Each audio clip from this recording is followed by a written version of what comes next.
Hi guys. Hi everyone, good evening. Hope you're all well and enjoying the festival so far. Just want to thank everyone who's actually donated to this great charity.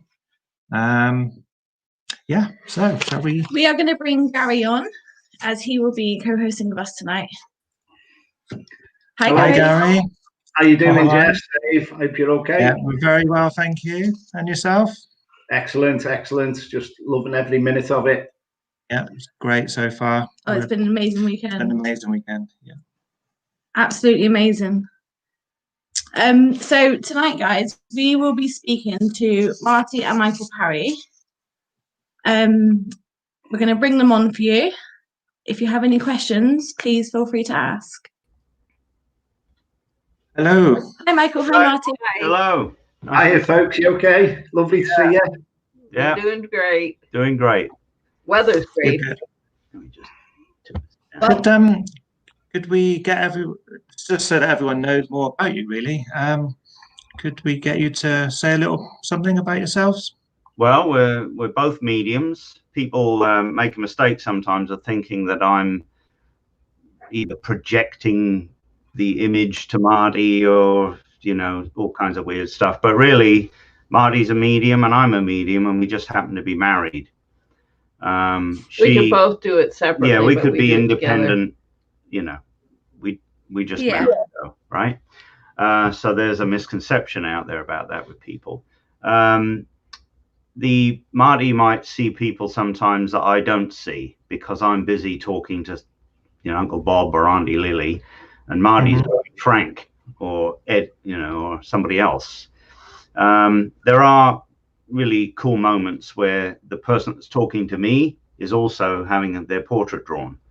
And what sometimes happens when that's going on is I'll have difficulty sometimes talking to the person. I know they're there, I can feel them, I can see them, but I can't seem to communicate with them. And it so often happens, she's finished the portrait, just as she's finishing, the person starts talking to me. I say, well, this is weird. I said, your mum was here for the last 20 minutes and now she's talking to me. And it turns out that they maybe had difficulty doing both things at once because they weren't. It takes a lot of energy. You know, but there are other people that are so good at doing this that they can have their portrait drawn and talk to me at the same time. So there's that. That's basically it. We're Marty. I don't hear a lot. I mostly, mine's mostly visual. I hear little things here and there. Yeah, now and then. But when she does, she'll be right. So when she does get something, or she writes it on the back of her drawing, or her little drawings that she does, it'll be right. So I pay attention to that, and I say, did you get anything? Did you pick up anything? And she said something. I say, oh yeah, I was getting that too. Okay. And so then we know we're really on the money with that. But you know, we do this double blind thing all the time. We've always done it. She puts music on. She can't hear what I'm saying. Yeah. When I do that years ago, he was talking about this man, and he was talking about the man with a mustache, and I'm drawing a man, and you know, without me knowing, I drew a mustache, and it was a different man, and he didn't have a mustache. So she put a mustache on him when she shouldn't have. Yeah. Because so we've done this now all the time. She goes off in her own little world, listens to her same music all the time, and that way she's not influenced at all by anything I'm saying. Yeah. And that's gratification though as well, isn't it? That's fantastic. Yeah, it has to be that way, right? I mean, it has to be that way for yourself. We don't allow people to tell us things. I don't want to know. In fact, I actually get quite annoyed when people write to us. And in fact, you know, I can't even read emails. I haven't read emails in years. She says, don't look. They've blabbed on about everything. I say, oh, for God's sake. So, you know, even though people may have told Marty stuff, I really don't know a thing. I'm like a mushroom kept in the dark and fed on horse shit. So that's the way it works, and it's the same when we went to the we do these show with the Ghost Adventure guys, and they really are genuine in with us. That's all I can say. Everything we've ever done with them is, it couldn't be better. I mean, they just let us do our thing. They don't interfere with us. They just, I like the just do your times where thing, they guys, blindfold us, so we have no idea even where we're at. Yeah. One of them, they blindfold him the whole time. We're separated for hours, for a And couple of hours. Yeah. It's like I had no clue where I was, but I could have been stood in the middle of a field for all I knew. So you know, I was totally dependent on everything they were telling me, and of course, when you see the shows, there's a lot you don't see because most of it ends up on the editing room floor. Yeah. So, and the thing people that have never done television or, you know, anything to do with Hollywood don't understand that there's a story that has to be, it's about telling a story. Yeah. And in a particular episode, there might be several narratives going on. Like you might have this person who's trying to communicate, and then you got this one over here, which you follow. You can't fit it all in an hour. And I understand that, you know, I can see why this has been edited and not included. I can still hurts to see some yeah, of the it's like yeah, I sit back, oh my god, they didn't include that, you know. It's like, why Some of what you think are the best bits as well. Yeah. well, yeah, I remember it because it's some things, because they're so, like, I'll tell you this, in the last one, the hotel one, the Cecil Hotel, I just knew how to get there. That's it. It's a big temptation to want to look, but I resist it. I just go, I don't want to know. So we just drive up there. It's a big old building, I said to her. We go in, and Marty was feeling someone even before they really started filming. They put Marty over by a desk under this. There's a landing and a staircase. What? It's called a mezzanine. A mezzanine, yeah, that's it. And Zach in the show is standing on the staircase up to that mezzanine, and he's doing his thing, you know. And Marty is feeling someone leaning on the balcony, looking down at us. She said, "Oh, there's somebody up there." I said, I looked up and I could see him. I said, "Oh yeah, I can see him." And he told me two things. He said I was murdered and something about a suicide. So I didn't know I wasn't sure if he had killed himself and they thought it had been murdered or what. And then he just sort of went, and he walked off and he disappeared down the mezzanine hallway. And then I wrote down some things without saying a word to anyone, and I put the 14th floor. I didn't even know how many floors were in this building, but I just wrote down 14th floor. And then they took Marty off in the elevators with Zach, and they went up in the elevator. Which they had me look down at the look floor. Down with her back to the thing and not look where she was going and all that. And yeah. So I had no idea where she'd gone. I thought, oh, well, I've taken her somewhere.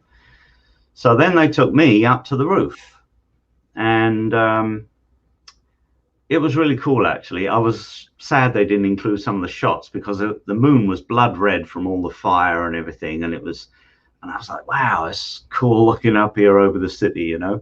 And some weird stuff started, you know, when someone's connecting with me, they're often with me maybe an hour or two, or sometimes on and off during a day before I even do what I'm doing. And I'm not really a poser, so I don't, you know, do all this. You do at home, but not in front of You know what I mean? So, but I was feeling kind of posy up there, and I remember thinking to myself, that's a little weird. So then when the guys came up, Zach never came up to the roof. So when the guys come up, and now the only thing I will tell you, the only thing which I didn't really want to know was Zach said something about this girl that died up on the roof. And I was like, wish he hadn't said anything. But anyway, I had no idea who this was. I don't even remember anything in it. I don't watch crime stuff. I'm not into horror movie. I don't watch that stuff. So even if there was a show about it, I wouldn't have watched it because I just don't care to see it. So we're up on the roof, and this Asian girl connects with me. And I was looking at the tanks. There's 4 tanks of water up on the roof. And there's a big wide ladder that goes up to this tank. And I knew that that's the one she must have drowned in. I knew that. But it was kind of weird because I was looking at this. Maybe it's where she was standing in relation to me, but I kept saying she's there. And like where this other tank was. And I kept seeing like something on the tank. I couldn't make out what it was. Maybe I was too close to it. I don't know. I just couldn't figure out what I was looking at that was written on the tank. And I actually did say at one point she's bipolar. When I was doing this, I said, I feel like I said, I think she's bipolar, I said. And she was connecting with me. And the weirdest thing was I couldn't figure out whether someone had physically taken her up there, because I did think they had. But there was the element of like an invisible something had got her up there. So it was like both. And this is what I was feeling while I was up there. And I was trying to figure it out. I was like, oh, this is weird. And then the really interesting bit is I said, well, and the guy that was with me, who I thought was involved in this somehow. Yeah. I said, well, he's down on the 14th floor with her, meaning Marty. And I don't mean Zach, I said. They didn't get included. I don't know why. I'm like, wow, that was like, they didn't include that. Wow. So, and of course, their eyes all bug-eyed. They all went, well, wow. and that's the stuff that makes me laugh. So I want to add this. So I'm often kind of, I seem to be having fun with it, but the reason is Zach makes me laugh because of his reactions. So I say stuff, Zach always goes, and it just makes me laugh. That's all. So then they take us down stairs. There was a whole bunch set up on the roof, said a whole bunch of stuff. I said, this woman that's with me has long, straight, dark hair. She's petite. I said a whole stack of stuff up there. So when I go down there, there was so much going on in that hotel. I wanted to go different places, and there was a corridor going off this way, and all the guys were in front of me, and Zach comes walking. But I wanted to explore something that I was aware of down this hallway, but I thought, no, I better stick to the script here from the other side, from the other side. Yeah. You know what I mean? So, okay, we'll go this way then. And end up in the room with Marty. And that's when I walked in and say, hey, killer. They didn't include that. I've never, ever said that to Marty. I say other things like, hey, whatever, but I never said that. So it's amazing when you get that link and that connection, as you say, and it just like blows that mind away. Well, he was with me, you see, the whole time. And the thing was, he was very vain. Richard, is he? He's a vain personality, and that explains. I realized they might not know who Richard Ramirez is. Richard Ramirez is the Night Stalker. He's a mass murderer. Okay. And he used to stay at the Cecil Hotel on the 14th floor. In that room. The room I was in. So it's so when that happened, it's like Zach, his face, just his face, I can picture his face. Yeah, and definitely. So he says, yeah, why is he here? I said, well, you wanted him here. What also I like as well, Marty.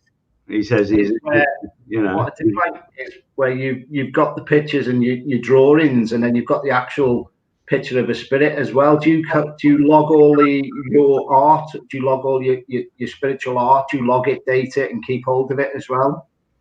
Most of it. I'll if they send me a photo of the person, yes, I'll keep the two of them. If they don't, there's no reason, because there's no. I mean, we're really into the evidential proof, and yeah, it's a nice looking picture. But if you don't send me a photo that matches it, it means Then nothing. it's kind of it's a So great. yeah, I've got Well, hold on, I'm on. You know what? dozens and dozens of them. Yeah, but she has. I'll give you an example. One time she drew this guy with a logo on his chest, and he never got claimed by our client, but it was a really cool looking picture, so we kept it. I just liked it. I liked the guy she drew. Turns out that it was claimed nearly 2 years later, 150 miles away, by a young kid who recognized it as his grandfather. Wow. And where he was drawn was where his grandfather lived. And she had drawn the oval on his chest, had like a dragon looking, phoenix looking thing in it. And the kid with flames under it. And the kid had the logo on his shirt. She saw it and she goes, "Oh, look, he's got the same thing as that guy." And I said, "Oh yeah." So I said, "Come over here a minute, have a look at this." And I flipped through and I kind of opened the page to that one. I said, and he went, and his eyes bugged out, and he says, "What's my granddad doing in your book?" "That's your granddad?" He says, "Yeah." Well, and he was like flipping out, and I said, "Oh, that's interesting." I said, "Well, it was drawn in Pasadena." He said, "That's where my granddad lived." And he was a fireman. I drew the flames because he was a fireman. See? And I said, "Well, I remember him going on about Kung Fu and martial arts. So I thought he might be a spirit guide to the guy I was talking to, because he didn't get nothing. He was like, don't know. He said, at my granddad's yard sale, after he died, I sold over 100 Kung Fu martial arts movies that my granddad had. They're the only things he watched." As a matter of fact, yeah, finally we figured out. Incredible. As a matter of fact, we called the guy that we did the original reading for, and told him about what happened, and he was just so blah about it. It's he just what do I care? he just couldn't care less. So I was like, okay. So what happened was Grandpa jumped his session, hijacked his session, basically. It was difficult for me because I couldn't figure out who this guy was, but he had another plan. See, I think maybe the guy, you see, what will happen with somebody who's a big old cynic or a skeptic or not getting what they want, something else will happen, and it's just tough titty on your part. You know, if you want to be an asshole, spirit will go bye. Most definitely, and they won't connect as well. I find is what you bring to the table is what they'll respond with as well sometimes. That's right. And well, you know, people can be dense too. You know, I mean, their granddad's name is James, and you're saying Jim, and they're like, "Don't know anybody called Jim." "Oh, I didn't know James was Jim." You know, it's like, duh. You know, so people can be thick, and we're used to that as well. You know, so I sit when I'm telling people stuff, I think, oh my God, they don't remember, do they? They'll remember afterwards, you know, or they don't know because I'm telling them something. I'm telling them about somebody that just died, and they don't even know they're dead yet. And I've done that hundreds of times. I've told people, "Oh yeah, you know, such and such is here," and they don't know. And they come back to me and they say, "Oh my God, they died when you said. I didn't know," you know. You've got people now tuning in now from Australia, so we're getting the morning crowd in from there as well. So welcome to everybody that's tuning in as well. Ask questions as well for us, folks. That would be brilliant. All you Barbie lovers out there. Australia, I spent Am I all right to jump back when you go onto the episodes and all that, and you're doing the filming? Do they cater for you well? Do they? I mean, I know they look after you. I mean, what's the crew like? What's people that you don't see on the set and all that? What's all that like? Oh, the times we do see them, because the last one we didn't see anyone except the guys, the film crew, you know, the guys. But like, we don't often see all the other guys because we're only there for like an hour or two. That's it. Right. Okay. We just walk in. It's just work. It's not. Yeah, it's work. We don't have work. a lot of time to socialize. Once in a while, we do a little bit, but not. When we did the episode with the airbase, we did get to hang out for maybe half hour and meet some of the other people there, and you know, the crew, the rest of the crew. And there's like 100 of them, so there's a lot of them. And I think that's the longest we ever talked with Zach, was about maybe 10-15 minutes. That was it. So we don't really know Zach, like, you know, we don't hang out with him, but we really love the guys. We love Billy, and we've had dinner with Billy a few times. Yeah. So we know Billy a bit. We know Aaron a bit more because we used to go to events and Aaron would be there, and you know, it was my bit of fun teasing him about the dark figure hanging out behind him, and he freaked out. It's like, I do like Aaron. Yeah, he just got with a stick, didn't he?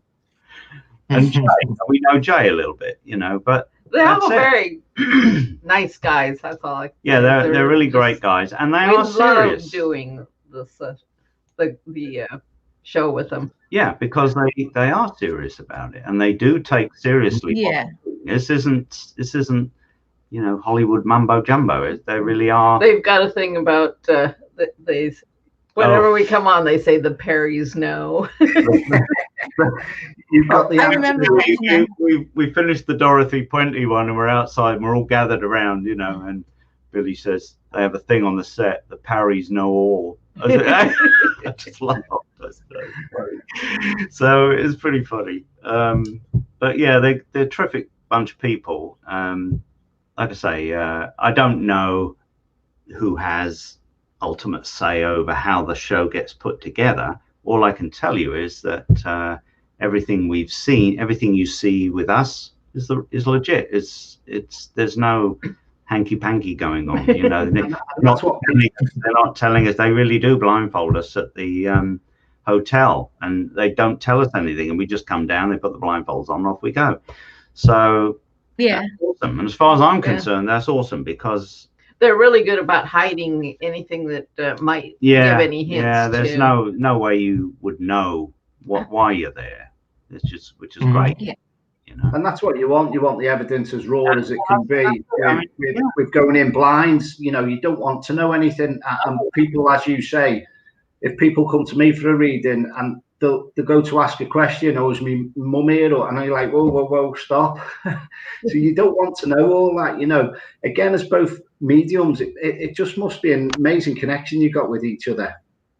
Yeah, I mean, I think it's like 2 energy packs, isn't it, instead of 1? So it's going to be more powerful, I think. I mean, if the things I could tell you over the years, you know, because like when I'm looking around and I do see them, because people have come up to me afterwards and shown me a whole, like, take me into a room in the house where all the pictures are, and they've said, you know, Frank that you were talking to, can you show me which one's Frank? I say, yeah, that one there. Yeah, that's Frank. So, like, I know what they look like. You know, I mean, I'll be in an audience of 50 people and 60 people or more, and I'll say, oh, your dad's standing next to you, and he looks like he's got this big beard and a long flowing hair, and he looks like Grizzly Adams. And she brings up a picture, and it freaking looks just exactly. It looks like Grizzly Adams, you know, and that's her dad. So it's not like I don't know what they look like. I do. And one time Marty was sitting several feet from me. We had a long desk at a show, and I was talking to this lady's mum, and I said, "Oh, your mum's here, and she's got her sister with her." And I said her name. I said, "That's her name," and the woman moved over to where Marty was, and I said, "What's she going over there for?" I was trying to talk to her, you know, she moved over there. I said, and I realized she was going to have a picture drawn. I said, oh, your aunt's going to have a picture drawn. You're going to get a picture of your aunt. And of course, Marty can't hear a thing because she's got the music on. So she It wouldn't matter anyway. I wouldn't know what her aunt looks like. She doesn't know what her aunt looks like, right? So she produces a picture. She laid it down. She says, that's my aunt. You know, I mean, Wow. when you see stuff like that over 20 years, Yeah. you know, I remember this old guy sitting with his daughter. He must have been like in his 70s. Well, that's not old, right? It's the new 40. It's the new 40, right? Right. So he's sitting there. I'm talking to his mum, who's dead, her grandma. So we're jabbering away. I said, well, she said blah, blah, blah. Marty puts this picture down. No, it wasn't her grandma. It was her mom. His Oh, wife. his wife. That's right. It was his wife I was talking to. And Marty puts a picture down of a lady, and the guy, he can hardly talk. He's looking at it. He's choking up so much he can't even get a word out. And he says, all he can say is mum.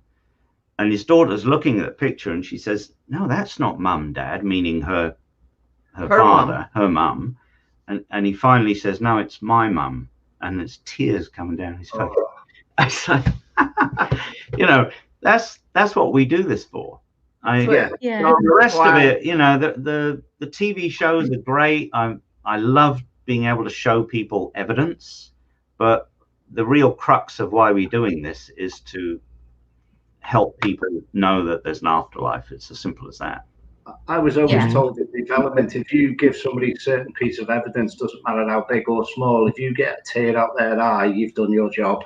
Well, that's right. I mean, I remember sitting at we're one of those body, mind, spirit fairs, and I'm of course got my headphones on, and I'm drawing away. This young guy. Well, he's kind of like an ex-gangbanger. He's got tattoos all over himself. Big, stocky Hispanic guy with tats and everything. And I know Michael's talking, and I look up, and the guy is just tearing and grabbing for Kleenex. One of his buddies was talking to him that had been shot up, so he was talking to him, you know. But like, I want to get what you just said. What is evidence, right? It can be a huge thing, or it can be just a little thing. I remember in one group, I have the video of all this. I just would have to spend hours looking. Oh yeah, there's so many. But this lady's, whoever it was that was talking to me, I can't remember, but he just kept saying 8. I said, did you die 8 years ago? No. 8. Just say 8. I said, 8 what? 8th month? 8th of a month? 8 this? I went through everything with him, and finally I just was so frustrated. I said, oh God, he just keeps saying 8 to me. I don't know what the heck he's talking about. He just keeps saying 8. She just face lit up. She said, it's his lucky number, and that's what I wanted him to say to you tonight. And then I would know he was there. Oh. And it's like, I didn't know what the hell he was talking about. What do you mean 8? What? Sometimes 8 is just 8. And you know, another time we had this. I didn't know this, but she was basically a cynic. She thought all this was BS, all of this, and so she came around to sit down to make us out to be the frauds that we were. But I didn't know any of this, so it's a good job you don't, isn't it? Really, because I would have told her to. Mm. So she sits down, and there's her husband talking to me. I said, oh, hello, who are you? And I'm her husband, blah, blah, blah, blah, blah. Well, it was all pretty accurate stuff, and her face got really serious. And then at one point, he says, tell her about the marmalade. Mention the marmalade. I said, well, he's going on about marmalade. Ah! She went like that. Like, literally, I thought she was going to have a freaking heart attack. I was like, remember, this is America too. Marmalade is not a thing. Yeah, like her reaction was like, I was thinking, she's going to die on me. So then he went on, right?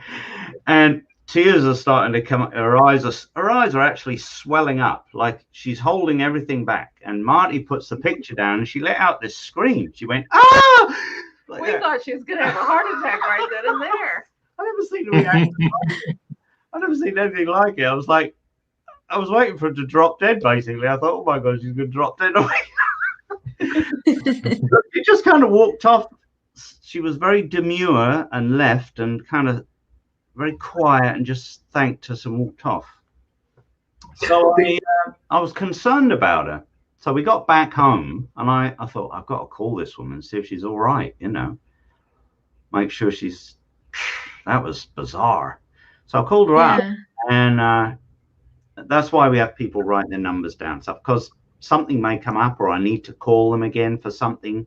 Only once in a while that'll happen. So I'll call her up, and she says, "Well, you know, I have to tell you, I came round to make you out to be the frauds that you were." And I was kind of a little hurt, actually, when she said that. I was thinking, what? "Oh, yeah," she said, "I was going to cut you down to the knees." That's what she said to me. I was like, wow, I had no idea this woman was thinking this.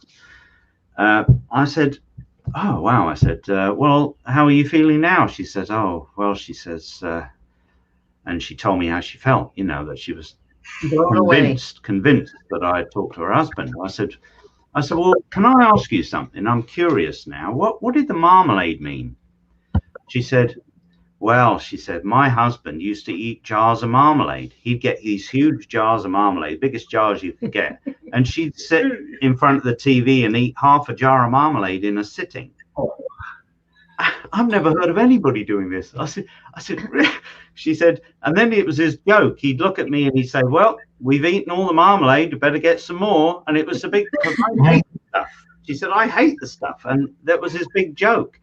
And she said, "When you said marmalade to me, it was like an electric shock went through me. And I hadn't thought of it since he died. And it was just like it nearly knocked me off the chair." So that's the little things that you think, what the fuck does that mean? All right, I'll tell her. You know, it's pretty. As you say, it's them little things, isn't it, Michael? Where I remember doing platform one day, and it was quite a packed place, and I was doing a demonstration, and in the corner there was 2 or 3 talking away, and he said, "Oh, I don't believe in all this." So I just walked up to him. You know, it's been going on for about an hour where he's just over talking people. So I just put my hand on his shoulder and I said, "Your uncle said you're still cheating at cards." And at the time, the gentleman was there cheating with cards, and he ended up just crying, bursting out crying. And a gentleman come up to me and went, "I don't believe I'd ever see the day that gentleman, big tough guy and everything," he said, "nobody would believe that a medium could get a gentleman like that just to burst out crying in tears." But remember what Spirit said. And they're them things that you can't buy. So Spirit's in a respectful way, we're saying to him, you need to take note of what's going on in the room. Oh, yeah. In fact, I love think this scene. I like those. Squash. I like those kind of people on the other side. They come on and they, I'm going to get him, and they go, and they fire off this little mortar, and like, and the person sits there and they're like, what? And they start bawling or whatever. You know, it's pretty hilarious. It's how I get my kicks when I'm doing what I do. You know, I know somebody in the audience is a skeptic or whatever, and whoever's talking to them, and I just like watching their face. You know, it's like inside I'm kind of chuckling away, going. Also as well, Michael, you know where you picked up on the lady with the bipolar? Have you ever had anyone with like gone into a room and your head starts spinning type of scenario? And I've had that once where I automatically walked out the room and I went, "Oh, this lady's got dementia," because I had a scenario like that where my head was spinning inside. Yeah, I feel all the different I mean, I don't know what cancer feels like. I've never been sick with any of these things, but I know what they are. Like and what they'll do usually is like they'll touch a certain part of my body. Like if it's my liver, I know they died of cirrhosis of the liver or cancer of the liver. If all of a sudden my breathing is affected, I know that it's either, I go through a few things. I say, "What is this?" And is it this? And they say, no, it's that. I say, oh, okay, it's congestive heart failure your mother died from, because then they'll make me feel my heart and my lungs, and they do all kinds of, and if somebody's standing in front of me, maybe somebody's dad. Well, in fact, last night somebody was standing there and they're doing this. Alzheimer's? I say, okay, your dad had Alzheimer's or severe dementia. There's a difference between the two. So the subtleties are what separates a really, you know, a more professional medium, somebody who's really good, is them able to sort out all the subtleties, you know, and also, I mean, how clear do you hear them? You know what I mean? I mean, if they say, I wouldn't say I'm the best medium in the world or anything like that, because there are mediums that can say, Uncle Frank Ed Mortimer from New Cross Road at number 9, you know, I'm like, that is like amazing, you know, when people do that. But there are times when I can say his name is Frank Waterman, and he's saying, and it's like as clear as day, you know what I mean? But I think a lot of it depends, I think a lot of it depends on the quality of the communicator, because you've got to remember, half of these people didn't even believe there was an afterlife when they died. You know, they're like, wow, I can do this with a medium, and they're like kind of all excited, and they haven't really got a freaking clue how to do it. They're being assisted by this person and that person. This is what you do, you know, this is what he needs to know. Okay, so yeah, there's a big difference in communicators. We found young men are some of the best communicators. Oh yeah, they're I've so far not had a problem with a young person coming in, and women too. But young guys are like, you know, they're like, yeah, what a dumbass, shot myself. Oh, you know. That's why I'm glad to see this.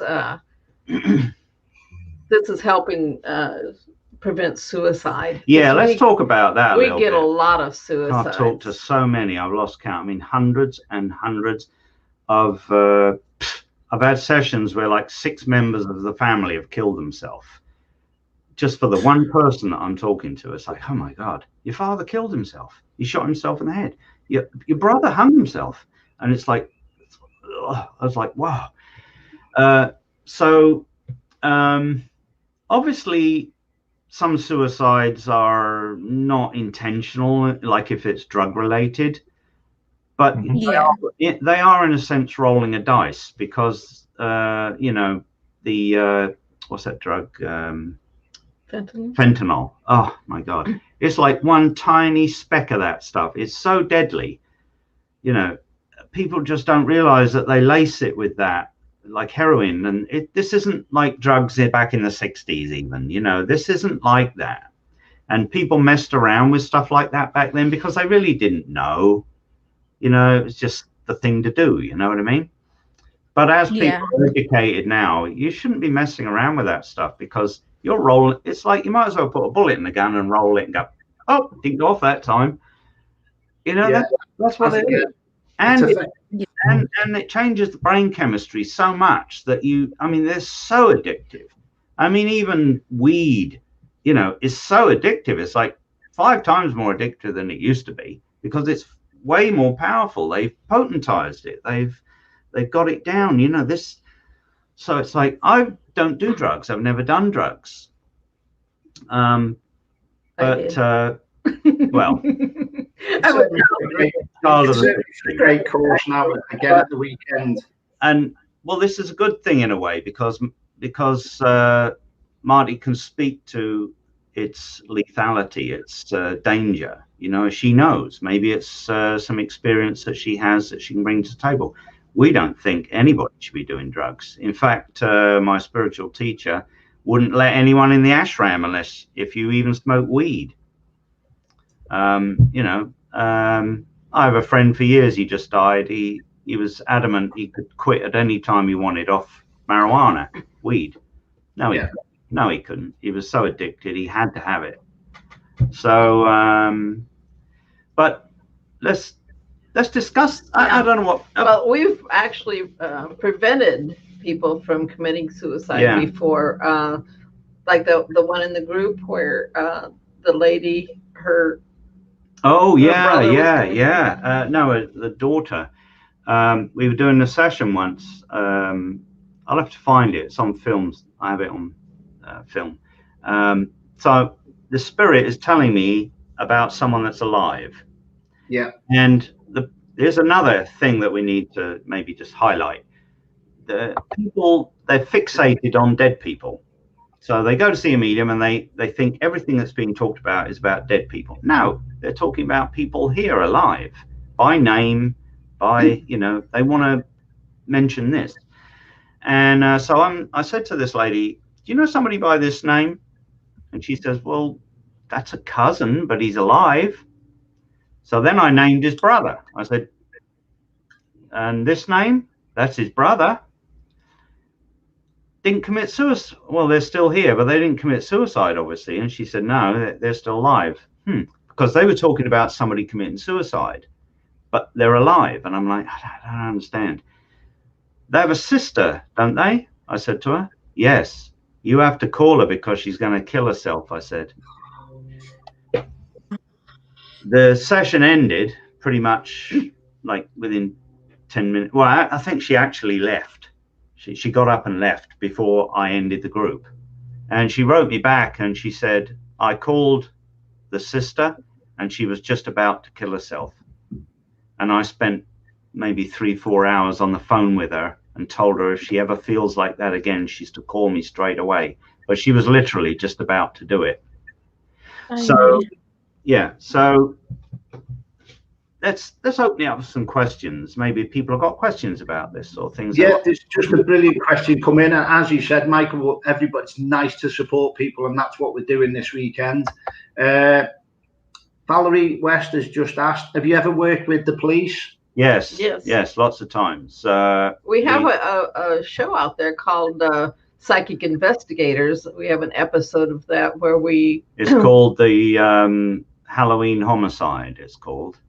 Where we worked with the police to find the... Yeah, and we solved that case. I drew him. Yeah, she drew the murderer. Now, yeah, there was another case we worked on. We were trying to find the locate in this girl that had been buried by her boyfriend. And the cop, some of the cops are really cool. So the detective was on the phone with me and I was talking to a deceased person who was a grandfather figure who told me he was a cop. And he worked in the neighborhood where you're working, I says, this cop. And I said his name, first and last name, apparently. I wrote it down. He didn't know what I was talking about because he didn't know any of this. But he told me he went to see the grandmother of the girl that is missing, who they're trying to find. And he found out that her grandfather was named the name I said, and he was a mounted police officer in the vicinity where he's working. And he was telling me that he's going to help us try and solve this case. And it still can be solved. And well, I think they sort of dropped the ball because the guy that they have him. They have him. He has the shovel, and they have him putting the body in the back of the car and everything. So I mean, but we still don't know where he put the body. I have an idea where it is, so I'm going to go and look when all this all the fires happened, and I couldn't get up there and again and look. But I spent days looking. I hope to be able to find We it. would love to work with the police more often. It's hard to get the police that are open-minded enough to do it. You watched, Wendy says I watched that. You mean the Psychic Investigators show? Yes, I think so, yeah. What she means? Yeah. That was I think so. What happens over in the UK, folks, is it doesn't hold up in court. So the information a medium would give, it wouldn't hold up in court in front of the judge. No. We'd have to back it up with, like, if we found the body. If I find the body, it would, wouldn't it? Yeah. Oh, yeah. Also, as well, with I had a family contact me, and they had police involvement of a missing person, and they just took me virtually blind to this old farm cottage house. And I give the story of what I was picking up, you know, because we pick up on the mannerisms, the emotions, and I felt like I'd been hit in the back of the head. And I just felt there was a river close by, and I just felt that the body had been like dumped in there and swept away, and over time it had just deteriorated basically. And one of the family members went, we thought that there was an instrument used, but they couldn't describe what had happened because nobody had found the remains. And I think that was the most frustration part for them. But I virtually went down on my knees as I was walking up to the cottage because it was on a little slope about 10 years ago. And they went, "What's the matter?" I said, "I've just been struck on the back of the head." And sometimes when you can't get to the bottom of the answer, as you said, if you find the body, that's amazing. Well, like the detective in the case with the Halloween homicide with the murder of the 2 girls. I'm giving thumbs up to Wendy there. I got to talk to the detective after 10 years because I never really got to talk to him about any of it. I didn't even know like what had happened afterwards. Well, he had spent 4 hours grilling the guy after he gave himself up. And so I was curious, and I said, like, because I had described the knife to him and what he did with it. And I said, well, he was driving, and I told him the route he took, and that was where the tracker dogs went for 50 miles, the exact route that I showed them on the map. And, well, of course, sort of spirit. And I said, well, he wound the window down, he threw the knife out into the river when he was going over this bridge. That's what he did with the knife. So what did he find out in the interview? That's exactly what he did with it. So I think a psychic can help, like, get them to narrow down their investigation. The thing is, like, home in on the things that they're supposed to be looking at rather than all this. You have to have them to be able to follow up. Like, we get a lot of calls. It's like, you know, that they think that their daughter was killed, but it says suicide or something like that. And will you help us? We can't do it without the police because, you know, they know things. They follow up. They know things. Everyone's a suspect to a cop, to a detective, or family. And it's a process of elimination, isn't it? Exactly. So they know all kinds of stuff, and they're not going to tell anybody. And the problem is you have to have the detective to pursue the things. Like, you know, so many times I come to a dead end because, you know, like I was doing it with our friend who's a criminal investigator, who's a criminal psychologist in Minneapolis. And there was a case where this girl got abducted and she disappeared. And I was doing the session with him and I said, well, I see her down in this, like, gutter, you know, down a gully down by the road. And it was the middle of winter. And he said, well, it's all frozen over now. He said, so we'll have to wait till the spring. Well, when the guy finally, they caught him and she was actually free, she had escaped.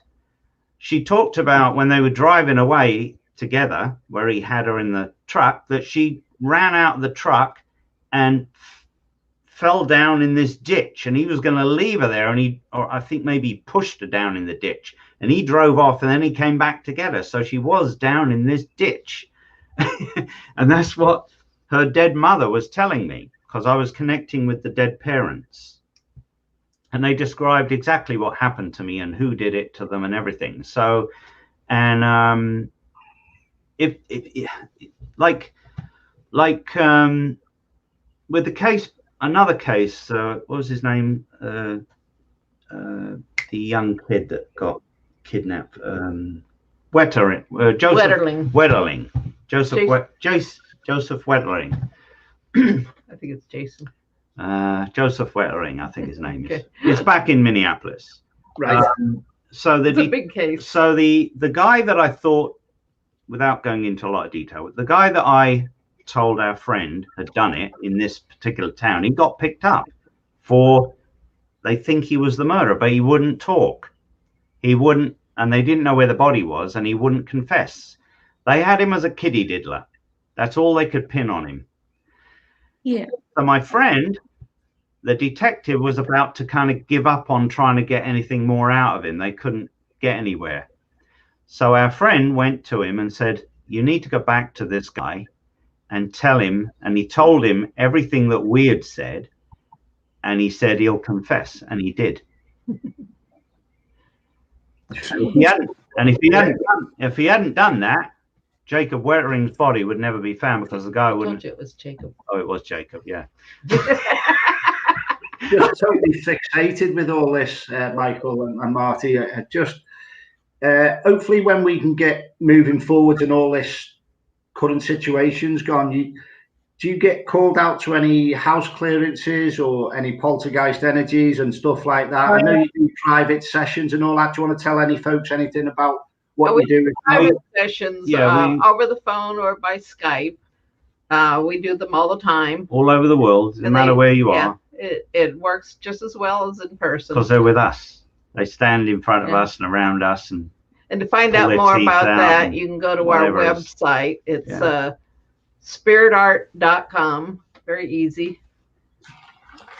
And poltergeist stuff, we don't do a lot of that really, because honestly, here's another thing. What a lot of people think is some demon in their house is their Uncle Fred.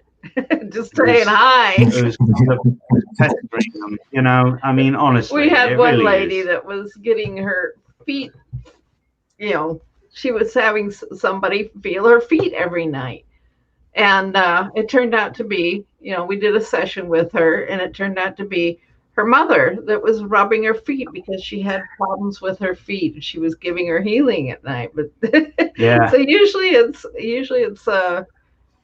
you know, very things banal. like that. Yeah, it's very... exactly. It's amazing insight, isn't it, as well, what we pick up and what ties in and what leads to things, that the information that you receive as well. It's just mind-blowing. It's just unbelievable. It's just amazing. The mannerisms, your emotions, as you said, you get the ailments of somebody's been caught or nicked or trapped the foot or anything like that, and you're getting them ailments. Well, you know, they call physical mediumship. I don't know what people mean these days by that. I'm not a full trance medium, so I don't have no recollection. A full trance medium usually has no recollection of what happened. They just go to sleep kind of thing in their trance, and that's it. They come back and they go, what happened? That'd be easy. That'd be easy. I've said to her so many times, I've got to get one of those beds, you know, like a famous psychic, what's his name? I forget. Yeah, you know, just lay on the bed and go to sleep and just come back. That'd be awesome, you know. I'd say, what happened? Was it good? Yeah. But when it depends who's connecting with me, but there are some spirits that I just feel so much love with them. Yeah. I'm totally at ease. Like, I have no they can do whatever they like. And they'll just step in, like take me over basically. And then I'll start acting like them, doing their stuff. And I'm back watching it all. You know, I'm still there. I'm still like aware of what's going on, but I'm not really me. I'm them. And, you know, the people look at me, did you say that? Or did they? I said, no, they said that. It's not me. It's really weird. It's like, you know, it's a strange feeling. You know, all I know is that one guy came up to me and he said, I knew it was my dad because you were standing just like him. It was the way you were moving around and standing, and I was moving very differently. Sometimes I dance exactly how somebody danced. He did a pole dance once in a group. And she said, this girl in the audience says, that's my sister. She used to pole dance for her husband. Yeah, I was doing a funky hand up in the air, and I'm like this, and I'm like, what weird dance is this? I said to her, this is a weird dance you're making me do. And her sister literally screamed. She goes, oh, she's making me pole dance. She's making me pole dance. I said, what? So it gets kind of weird sometimes. But any plans for the rest of 2021? What's your plans for the rest of the year when we're up and running? Oh, well, like some states are open up. I mean, Florida's wide open. You can do whatever you want. Here, California, it's like freaking, it's nuts. You know, it's bonkers. I don't want to get into that, but it's like I'm beyond. This is I'm just so over it. It's ridiculous. my neighbor he's got 100-foot backyard. He's walking around in his backyard with a mask on. It's like, just him and his wife. Just him and his wife. And then he tells me, we've got COVID. Yeah, we just got over it. How could they get it? They wear the mask all How the time. can you wear it? You're wearing it in your house. Builders are wearing masks. How have you got? Well, we had to eat, sometimes. Oh, for fuck's sake. I'm just so over it. I said, well, what were your symptoms? Well, we had nasal drip and we couldn't smell anything. I said, well, you get a cold, you can't smell shit, I mean, just had a bad. No, we had COVID. No, I don't think so. I said no.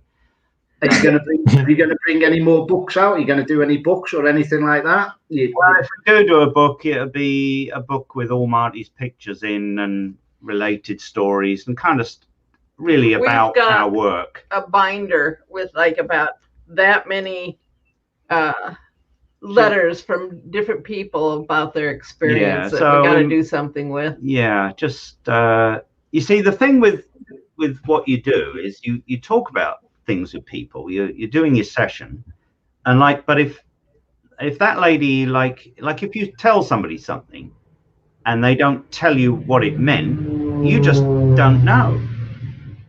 But when people write me back and say, this is what happened, and when you said this and this was this, and it's like I sit there and I read these letters and I go, wow, that's amazing, because I'm like amazed. I go, wow, that's because I thought it was just some silly little thing, but it wasn't. We sat with our friend who was dying, and he had brought his mother to see us one time for a private session, and she was in a wheelchair at the time, and she died, and she came through in a group and talked to him with his dad. Then when he was dying, because he said to me one time when we were having a session, am I going to die? And I looked at him and I said, what do you mean, are you going to die? He said, well, I have a bad heart. And I said, no, Jim, you're not going to die yet. I know you have a bad heart. He said, but your dad says you're not going to die yet. You're going to be around for a few years yet. Oh, he said, okay. He went off and learned hypnosis then, and he started it. But then his ticker became really bad, and he apparently was going to die at any moment. So we went to see him. I said, I've got to go see Jim before he goes over, So we get to his place. One of the coolest people I met, a really amazing guy, loved him. And so we get to his house and his truck's gone. And I said, oh, maybe he's gone out. Huh. Well, we'll knock on the door anyway, see if he's there. Well, he was there. He'd sold his truck because he didn't want to drive in case he dropped dead at the wheel. We go in the house, all the stuff stacked up with labels on it. I mean, I was like, wow. So this is going to such and such. This is going to such and such. He found a place for his dog. And basically, he was just waiting to die. I was like, I never met anyone like this. I was like, wow. That's just... So I asked him about his mum. I said, I've got to ask you something. You remember when you brought your mum to the session and your dad commented about her, how she looked and all that stuff, like how beautiful she looks, and make sure you put a hat on when you're out in the sun, and all the stuff that I thought was very trivial. I thought it was kind of like, well, okay, but this isn't my evidence that I like, he was just saying his stuff. And Jim looked at me and he said, no, Michael, my mum spent a week getting ready to come have a chat with my dad, with you. Wow. I said, a week? He said, yeah, one day we bathed her. The next day we did her hair. The next day we did all her clothes. The next day we did, I said, what?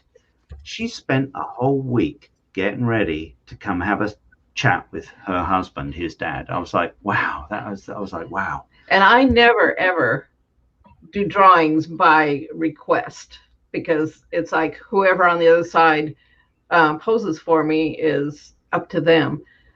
But he told me he'd never had his father drawn, and would I try? Right. And so I said, well, I can always try. I sat down and I drew, and I thought, well, this can't be him. It's a young guy. It's like a guy in his 20s, like 30 maybe. Yeah.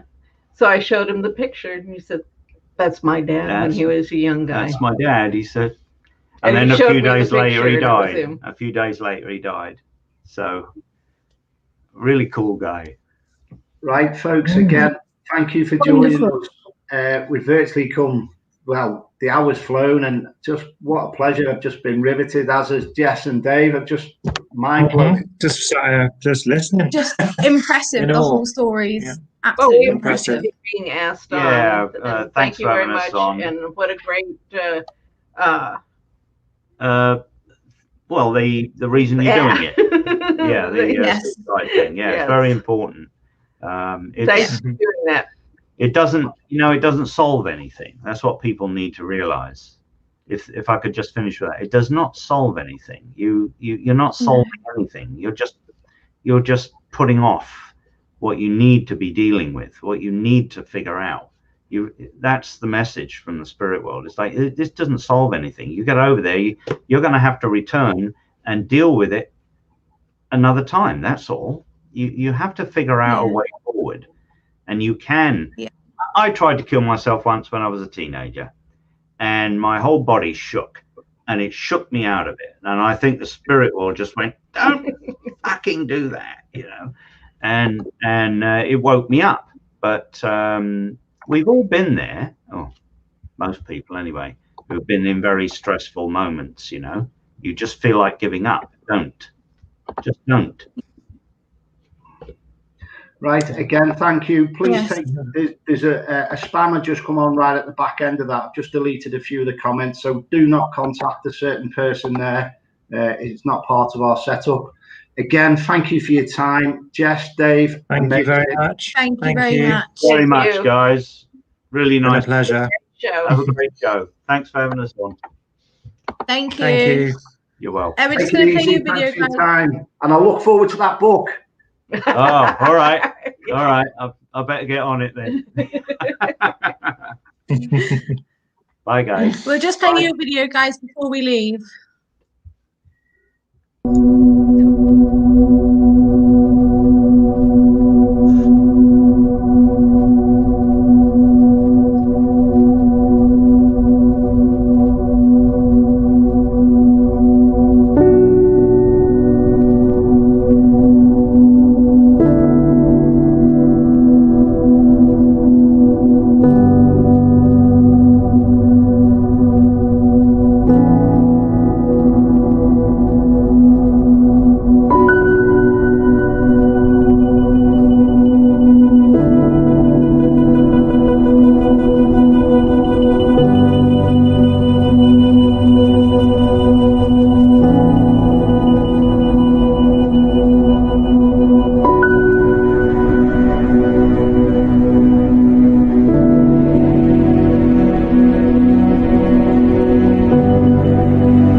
Thanks for that, guys. I was riveted. I just, mind blowing. Well, it was lovely hanging with you guys for a bit. That was great. I can't believe how quick it went. The hour had just flown by. Well, it's just so much, in 20 years of doing this in public.